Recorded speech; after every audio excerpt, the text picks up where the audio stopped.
Hello छात्रों, आप सभी का स्वागत है आपका अपने यूट्यूब चैनल स्टार एजुकेशन में। मैं लक्ष्मण सिंह लोधी आप सभी का स्वागत करता हूं। आपके लिए फिर से क्लास 12th मैथमेटिक्स की वीडियो लेकर आया हूं। आज की वीडियो में हम बहुत ही इंटरेस्टिंग चैप्टर के बारे में डिस्कस करने वाले हैं और अधिकतर बच्चों को इस चैप्टर से डर भी लगता है, लेकिन आज का वीडियो देखने के बाद आपको इस चैप्टर से जितने भी डाउट हैं सभी क्लियर हो जाएंगे। तो वीडियो को बिना स्किप किए शुरू से लेकर अंत तक ज़रूर देखें। तो आइए चलते हैं वीडियो की ओर और देखते हैं आज का हमारा वीडियो। आज की वीडियो में हम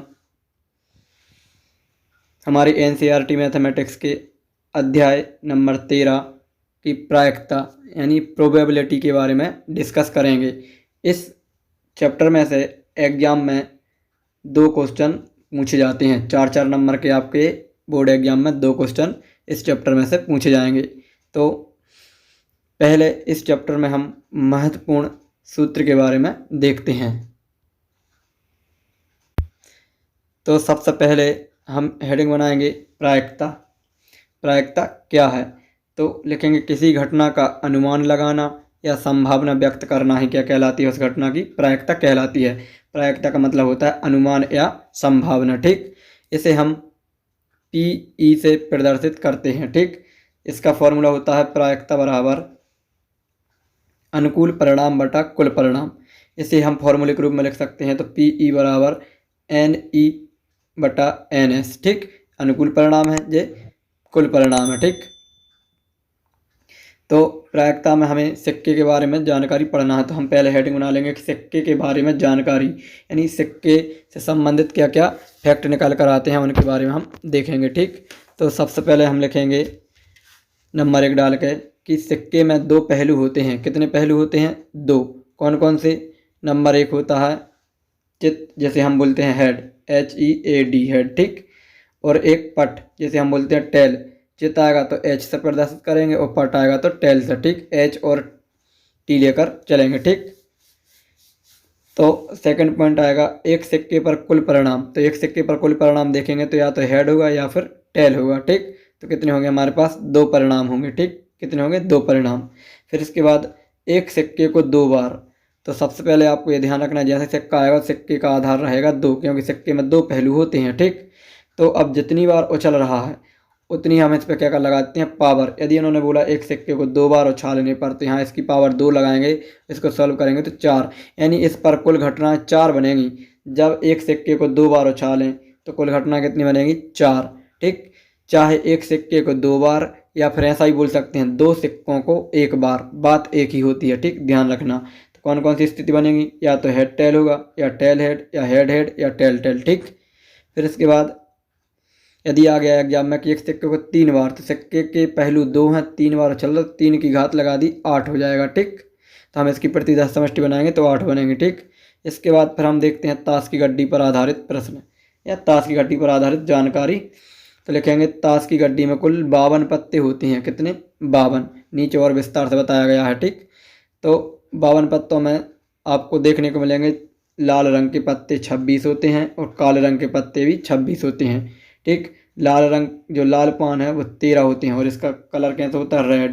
ठीक, और काला पान, इसके पत्ते भी 13 हैं, इसका कलर होता है ब्लैक। ठीक, चिड़ी चिड़ी चिड़ी के पत्ते भी कितने होते हैं? 13, और इसका कलर भी कैसा होता है? ब्लैक, काली होती हैं। और ईंट के पत्ते भी 13 होते हैं और ये भी कैसी होती हैं? रेड होती हैं। ठीक, तो लाल पान और ईंट रेड होती हैं, काला पान और चिड़ी ब्लैक होती हैं। ठीक, फिर इसके बाद लिखा हुआ है कुल बादशाह 4 होते हैं, कुल बेगम 4 होती हैं, कुल जोकर 4 होते हैं और फेस यानी चेहरे वाले पत्ते कितने होते हैं? टोटल 12 होते हैं। ठीक, फिर इसके बाद आता है हमारा नेक्स्ट कि यदि A और B, क्या A और B स्वतंत्र हों? यदि 2 घटना है हमारे पास और वे कैसी हैं? स्वतंत्र हैं। तो हम लिखेंगे 2 असफलताओं की घटना। ठीक, क्या है? 2 असफलताओं की घटना। तो 2 असफलता की घटना लिखेंगे PA बार इंटू PB बार। बार का मतलब क्या है? 1 माइनस PA और 1 माइनस PB, इनका इंटू होगा जब वे कैसी हों? स्वतंत्र हों। ठीक, इंटू होगा। फिर इसके बाद लिखेंगे 2 सफल घटनाओं की प्रायिकता। 2 सफल घटना है तो सफल घटनाओं के लिए हम क्या बोलते हैं? A सर्वनिष्ठ B। A सर्वनिष्ठ B सफल हैं, यानी स्वतंत्र हैं। तो क्या होगा P A into P B. और यदि ए और बी परस्पर कैसे अपवर्जी हैं तो अपवर्जी में पी ए सर्वनिष्ठ बी का मान होता है 0 यानी फाई आता है। क्या आता है? फाई। ठीक। तथा पी ए संग बी जब अपवर्जी होती हैं तो पी ए संग बी होता है P A plus P B. आप ये ध्यान रखना, मोस्ट इंपॉर्टेंट फॉर्मूले हैं जो आपकी पहली एक्सरसाइज है इन दोनों फॉर्मूलों से होगी। इससे होगी, सॉरी, पहली एक्सरसाइज जो सेकंड वाली एक्सरसाइज है आपकी इससे होगी और इस फॉर्मूले से होगी। ठीक, सेकंड वाली एक्सरसाइज। फिर इसके बाद आएगा एक सफलता के लिए। यदि एक सफलता हो रही है और एक असफल हो रही है तो या तो पी ए घटेगी तो पी बी नहीं घटेगी तो 1 माइनस कर देंगे। ठीक, और पी बी घटेगी तो पी ए नहीं घटेगी 1 माइनस, क्योंकि संपूर्ण प्रायिकताओं की जो घटनाएं होंगी उन सभी का योग होता है 1। जितनी भी प्रायिकताएं रहेंगी यदि सबको आप टोटल करोगे तो उनका योग आएगा 1 आएगा। कितना आएगा? योग 1। ठीक, और लिखेंगे फिर इसके बाद कम से कम एक सफलता के लिए। किसके लिए? कम से कम एक सफलता के लिए प्रायिकता। ठीक, घटना। तो पी ए घटेगी तो 1 माइनस पी बी नहीं घटेगी, प्लस पी बी घटेगी तो 1 माइनस पी ए नहीं घटेगी, plus P A into P B. कम से कम सफलता के लिए क्या हो जाएगा? P A into P B. ठीक, फिर इसके बाद नेक्स्ट आएगा पी ए डैश और बी डैश, मतलब ए भी नहीं और बी भी नहीं। इसको हम यहाँ करके ऐसा भी लिख सकते हैं पी ए डैश सर्वनिष्ठ बी डैश, और की जगह पर क्या आता है? सर्वनिष्ठ। और सर्वनिष्ठ और। ठीक, और इसमें क्या होता है? इनटू होता है। क्या होता है? इनटू। सर्वनिष्ठ चिन्ह लगा है तो इसके जगह पर हम लिखते हैं और, या और लगा है इसकी जगह पर हम सर्वनिष्ठ चिन्ह लगाएंगे और क्या होगा? उनमें गुणा होगा। ठीक, इसको यहाँ करके हम ऐसे लिख सकते हैं पी ए संग बी का डैश। ये डी मार्गन प्रमेय से आप ये फॉर्मूले याद रखना। ठीक, नोट कर लेना। इसके बाद कुछ और फॉर्मूले आते हैं हमारे निकल के। पी ए संग बी, सॉरी, पी ए सर्वनिष्ठ बी। ठीक, इंटरसेक्शन बोलते हैं इसे इंग्लिश में। बराबर करके लिख लेंगे पी ए संग बी। पी ए संग बी क्या हो जाएगा? यहाँ पर ये नहीं आएगा। ठीक, इतना आएगा पी ए संग बी बराबर होगा P A plus P B. फिर इसके बाद पी ए संग बी, यहाँ पर ये मिस्टेक लिखा हुआ है। ठीक, पी ए संग बी बराबर P A plus P B. ये ऊपर की सेम घटना यही फॉर्मूला डबल से लिखा गया। ठीक, फिर नवा आएगा पी ए सर्वनिष्ठ बी डैश, मतलब पी ए घट रही है तो उसमें से पी ए सर्वनिष्ठ बी को हम क्या कर देंगे? हटा देंगे, डैश, यानी बी नहीं घट रही। ठीक, फिर इसके बाद आएगा पी ए डैश सर्वनिष्ठ बी, मतलब अब ए नहीं घट रही तो पी बी घट रही है तो उसमें माइनस करके पी ए सर्वनिष्ठ बी, इनका सर्वनिष्ठ हम हटा देंगे। ठीक, फिर इसके बाद हमारा मोस्ट इंपॉर्टेंट फार्मूला आता है। इस फार्मूले से आपकी पहली एक्सरसाइज कंप्लीट होगी। ठीक, तो पी ए बटा बी, पी ए बटा बी का सूत्र बनेगा पी ए सर्वनिष्ठ बी बटा में पी बी। यहाँ पर जो नीचे है वो यहाँ पर नीचे आएगा और ऊपर हमेशा यही आएगा पी ए सर्वनिष्ठ बी। ठीक, ध्यान रखना इस फॉर्मूले को। या करके इसको यहाँ से भी लिख सकते हैं पी बी बटा ए के रूप में आएगा। तो इसका क्या बनेगा? पी ए सर्वनिष्ठ बी बटा में पी ए, क्योंकि यहाँ पर नीचे पी ए है तो यहाँ पर ही पी ए आएगा। ठीक, इसको हम ऊपर जो ए सर्वनिष्ठ बी है इसको हम बी सर्वनिष्ठ ए भी लिख सकते हैं, कोई इफेक्ट नहीं पड़ेगा। ठीक, आगे पीछे लिख सकते हैं। एक नोट है, मोस्ट इम्पॉर्टेंट नोट, कि लिखा है पी ए बटा बी, इसका बहुत यूज होना है आगे चल कर एक्सरसाइजों में। तो ध्यान रखना, जो ऊपर लिखा रहता है, जो ऊपर लिखा है उसका मतलब होता है यह घटने वाला है। जो ऊपर लिखा है उसका मतलब क्या है? यह घटना होने वाली है।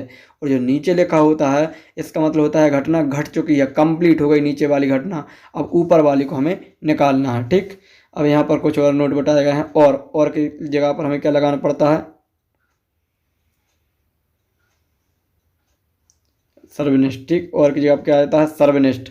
और सर्वनिष्ठ आता है तो इसमें इनटू होता है। ठीक, जी यहाँ पर अपोजिट लिखा हुआ है पूरा, मैं डबल से लिख के बता देता हूँ आपको।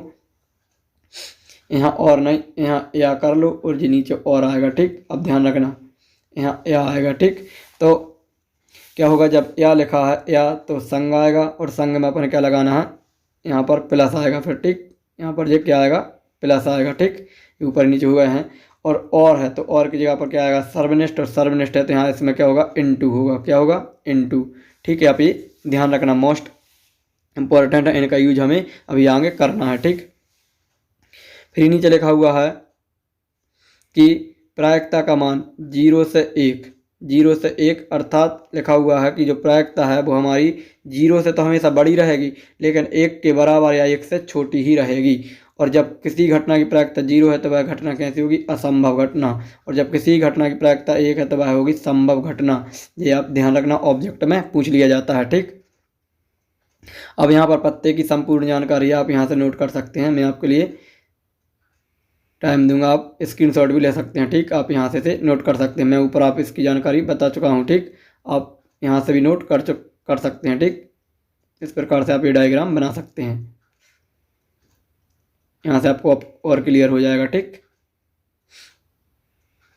फिर इसके बाद में हमारे 2 घटनाएं आती हैं। एक घटना मोस्ट इम्पोर्टेंट घटना है, इनका यूज भी हमें एक्सरसाइज सेकंड वाली में करना है। तो पहले आएगी हमारी अपवर्जी घटना।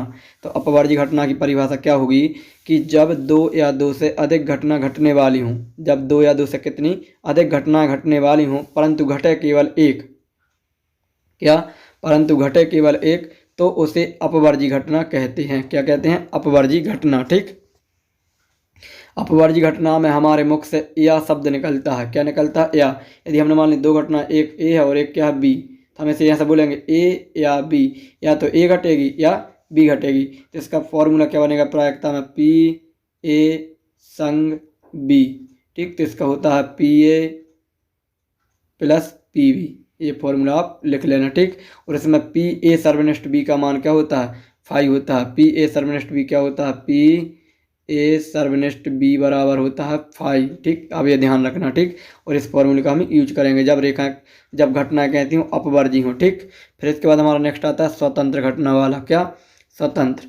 तो स्वतंत्र घटना क्या है? जब 2 या 2 से अधिक घटना घटने वाली हों और सभी के चांस कैसे हों? समान हों। मतलब 2 या 2 से अधिक घटना घटने वाली हैं और सभी घटना घट भी सकती हैं, चांस सबके हैं। ठीक, तो उसे हम क्या करेंगे? स्वतंत्र घटना कहते हैं। और इस घटना में हमारे मुख से और शब्द निकलता है। क्या निकलता है? और। मतलब क्या बोलेंगे? ए और बी, ए और बी। इसमें फॉर्मूला बनता है पी ए सर्वनिष्ठ बी बराबर P A into P B. ठीक, ये कोष्टक में आएंगे। ठीक, पी बी, पी ए और पी बी। ठीक, तो ये हमारा फॉर्मूला लगेगा स्वतंत्र घटना में। ठीक, तो ये हमारे कुछ महत्वपूर्ण फॉर्मूले थे। इन फॉर्मूले के आधार पर हम एक्सरसाइज 13.1 और एक्सरसाइज 13.2 के बारे में डिस्कस करेंगे। तो आज की वीडियो में सिर्फ इतने ही फॉर्मूले। यदि वीडियो पसंद आया हो तो वीडियो को लाइक करें, और यदि अभी तक आपने चैनल को सब्सक्राइब नहीं किया है तो चैनल को सब्सक्राइब कर लें, और अधिक से अधिक बच्चों के लिए यह वीडियो शेयर करें, क्योंकि मैं आपके लिए बहुत ही मेहनत के साथ ये फॉर्मूले लेकर आ